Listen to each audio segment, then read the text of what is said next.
Hi everyone, it's Chris and welcome to Anime Debate. This week we are going to compare one anime to itself, aka it's a review.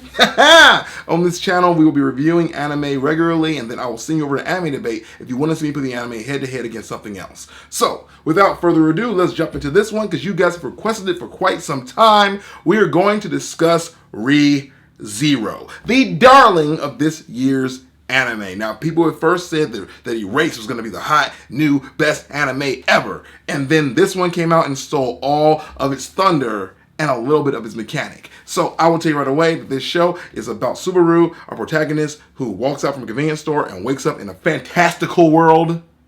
A world of imagination, a world of beauty, a world of an RPG. Essentially just like Sword Art Online, except you have the animal head creatures, which you see in most anime here and there. Essentially, it's a show where this kid is in his world. He has to figure out everything that's going on. He's an otaku, so it feels like at times he's me. I'm like, yo, that's what I would do if I was like transported to fantastical world. I'm like, I'm gonna do all this stuff. I'm gonna get my sword. I'm gonna get awesome. I'm gonna power up. I'm gonna do all this cool stuff. But then as the show goes on, you find out you don't want to be him at all. Because it is hard to be Subaru. It is gut-wrenching. If you have any kind of emotional fortitude, this show will literally wreck you.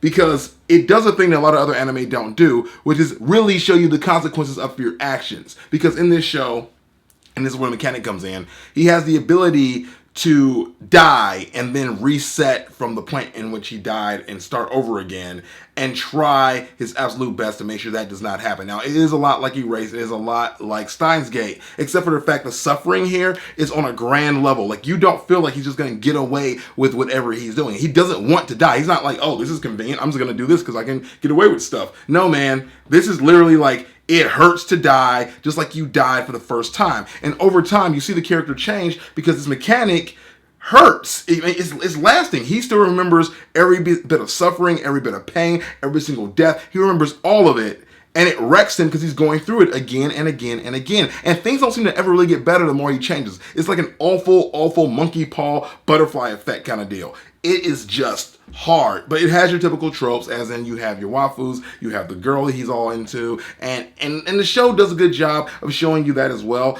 Now, other reviewers have said before that that his love for Amelia was kind of unrealistic, but I would say because of his age, it is extremely realistic, because when you were like, what, 17 years old going on 18, if you didn't get a lot of girls, that first girl that talked to you was like the love of your life. That first girl that showed you any kind of affection was like the love of your life, especially a really hot girl. Because when you're like that age, hot girls don't really talk to you. At least that was my experience. So if I had a hot girl talk to me and be nice to me and kind, I think I'll fall in love with her, and it would go that deep. I think people tend to forget that these are anime characters and they don't necessarily look their age for the things they're doing, but they definitely are still that age. And when you're that age, your emotions are not mature, and you will act upon impulse and you will fall in love fairly easily.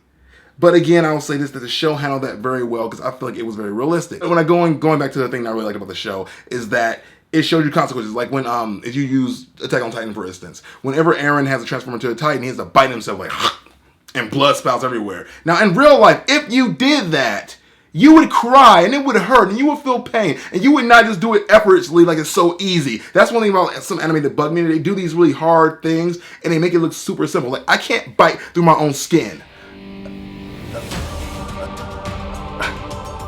Okay, I could, but it hurts, you know what I mean? In this show, the suffering is at an nth level. Like, you just see that this is not easy for him, and the only reason why he dies is because he has true compassion and true heart for the people that he wants to save, so he tries again. But I will tell you that going along this path with him was not easy, and I will have to say that to recommend this show to you, it means I have to recommend to you a great show with good music, great animation. I love the fact that they use this dark contrast of colors when things are getting really dark, because when it first starts off, it's really light and fluffy, and you think it's going to be a very, like, ordinary, boring show, but then it kicks into high gear, and you see it for what it is. It does a good job of execution, does a good job of storytelling, and an even better job at narrative. But you get to the end, and you're still kind of like, did I really go through all that for a real reason, or was it just for storytelling elements? Maybe just storytelling elements. And sometimes that's okay. So to answer the question of this video, is ReZero a good anime and should you watch it? The answer is yes. And as of the viewing of this video, it is not on Netflix yet, but you can find it on Crunchyroll and Kiss Anime and other forms if you want to look for them. Thanks a lot, guys, and have a fantastic day. This has been Chris. If you want to see me do other anime, let me know down below. Anything you want to recommend, I'll be covering for you because I am a slave to YouTube. Black people shouldn't say that. Nope.